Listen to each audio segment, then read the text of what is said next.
അച്ഛനന്മാരുടെ ഒരു വലിയ ഇടപെടൽ ഇക്കാര്യത്തിലുണ്ട്. ഇത് സംസ്ഥാനത്താകെ തന്നെ ഇതുപോലെ നിരവധി വിദ്യാർത്ഥികൾ കഥയും കവിതയും ലേഖനമൊക്കെ എഴുതുന്നുണ്ട്, നല്ല പടം വരയ്ക്കുന്നുണ്ട്.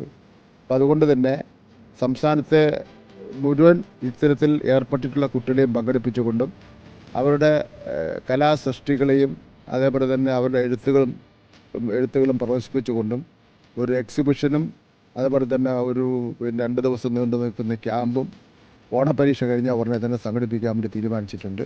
അതിൻ്റെ പ്രവർത്തനങ്ങൾ ആരംഭിച്ചിട്ടുണ്ടെന്ന കാര്യം കൂടി പറയുക.